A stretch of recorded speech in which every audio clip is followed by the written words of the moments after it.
What is going on, guys? Welcome back to the channel. As you know, I'm your boy Elyk-G. Today is a week after a devastating day at the lot where Ruthie blew. Her engine went. I don't know exactly what went. All I know is so just a little backstory. I knew it was coming. Like, it wasn't like it was just like one day I was riding and she just blew. So about a couple weeks ago, I noticed the noise, like when you would rev it and it would come down towards the bottom of the, like come down to the revs, it would like hear this little extra chatter sound or whatever. And I knew something was up, and like I should have been proactive and tore it down, but you know, I got to ride. So like I'm sending it, we ride and everything's groovy, cool. And then we're just at the lot last Sunday and we're riding, everything's good. And then, like I said, all of a sudden, like I hear a little bit more ticking all of a sudden. And then as I start to head back over to the truck, she just locks up.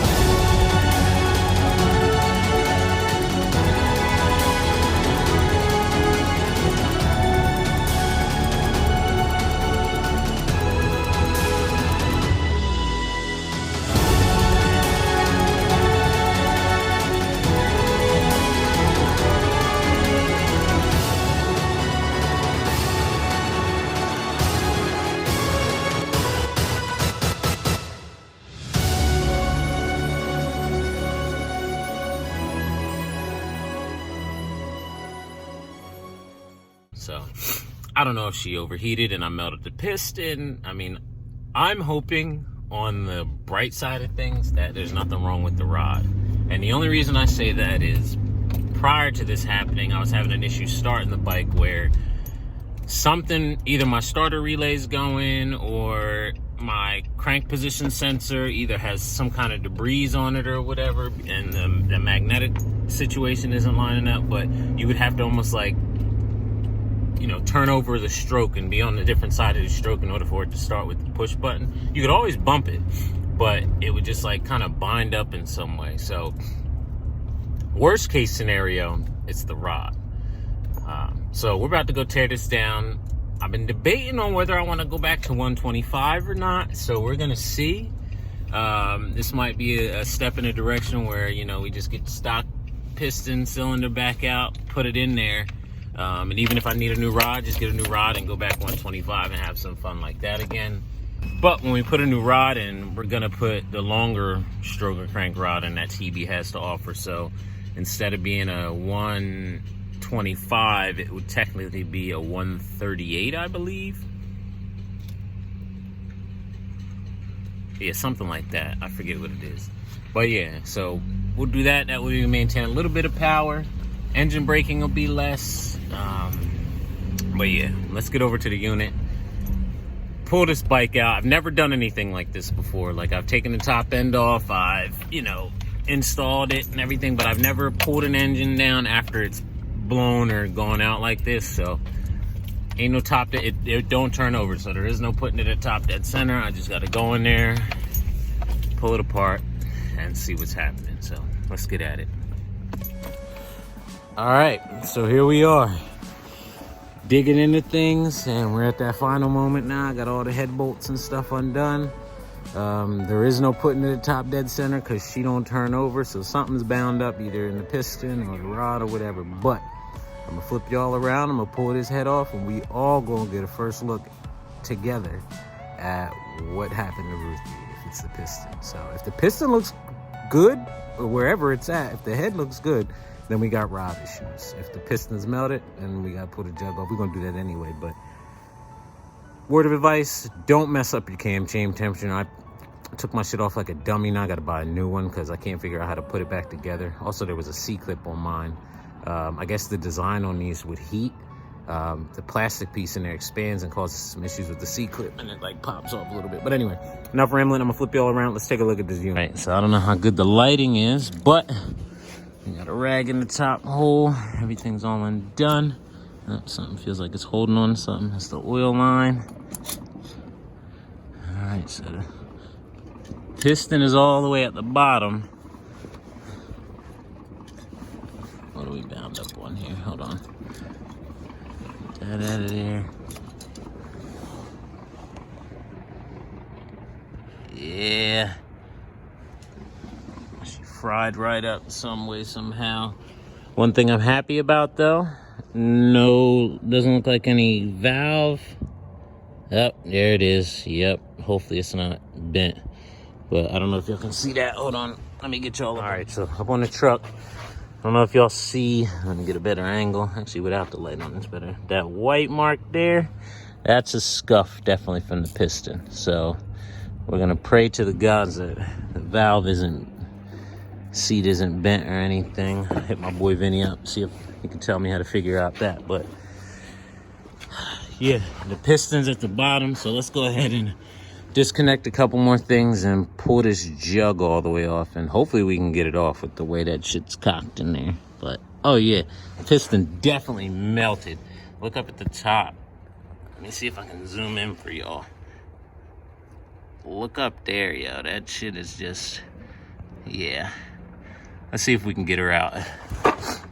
All right. So after some work, we got it out. That bitch was melted almost to the side pretty much. I had to squeeze some WD-40 up in there to get us out. But y'all ready for this? So essentially the piston, the back of, like, it broke. It's pretty much shattered. As you can see, there's no more top, I guess you would call them skirts. I mean, the one thing I am happy about, it doesn't look like, although there's, yeah, actually, it might have a slight warp to it. That I might have to get oh, y'all can't even see. My bad, y'all. Yeah, so I might have to get a second opinion from my homie. There might be a slight warpage to the rod, but like I said, I think we're just gonna go all in and put the new rod in it. Tear everything down, split the case, put the new rod in it, and go from there. I've never had a situation like this before, so I don't even know how one goes about cleaning out the inside of here. So if anybody got any tips, let your boy know. I'm sure I'll probably talk to somebody by them, but even still, I appreciate all the comments and tips because I add that into my mentals. Everybody got different tips to give, but yeah, there's pieces down in there. There's pieces of piston down there. One thing I'm happy about, though, it didn't break at like the wrist pin connection. It was, you know, piston essentially melting, I guess, and then binding up, and then all those pieces broke. But the carbon build up. But yeah, we got, I think, like 3,200 miles out of this thing. Let me see if I can get that clip off and actually get the piston off real quick. Hold on. All right, so here we are, piston in the hand. Oil rings and compressor rings everywhere, as you can see. And actually, by the looks of things, like, it got hot, but it didn't melt. Like, I've seen other pistons literally melted. That looks more bent from when it jammed up. So I don't know. I'm going to take the safe route with all of this, and we're definitely going to redo the rod. Reason number one, if you ever go to take out or put your piston in, and you need to bang or tap your pin in, check your rod, because that means some kind of heat went on. There was some kind of warping and like misshapenness that is going on. Check your rod. Now, I'm gonna get a second opinion on this because I don't know if it's bent or not. Like, because there's slopes on the rod that kind of make it look like, and then like light angles hit it. It doesn't look any more heated up than when we did the big bore kit, me and the homie Vinny. Bearing, like, crank, no movement. You know what I mean? If you get any forward back movement, that's bad. Left to right wiggle a little bit is okay. But that forward back you do not want, and it doesn't have that. So my only concern would be if there's a slight bend in the rod or not. And I'm gonna hit the homie up and see like if there's ways to like check and see. But yeah, so far right now, in all honesty, if I wanted to just try to send it, I could try to, you know, throw this piston on, jug on. I know these valves are leaking, so I would have to go back to my stock head. So theoretically, I could go back to 125 for the time being. if I was really in a rush to, you know, go ride, and like, yeah, there's a ride out tomorrow, and like, it'd be dope to go, but for the troubles and the running around that I would have to go through just to get out there and ride with people, it ain't worth it, yo. Like, I'm not that big on clout chasing that I gotta be at every ride. Y'all know where I'm at. Y'all know where to find me. And I'll be back. But for the time being, baby girl gonna be in pieces. And we gonna try to get her back up sooner than later.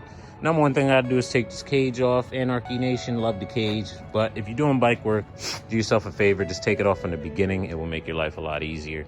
It's not crazy in the way. Like, if I didn't have my oil cooler on there, it wouldn't be as bad. But that side action where you need to get in, it can kind of impede a little bit. But anyway, I'm gonna stop rambling.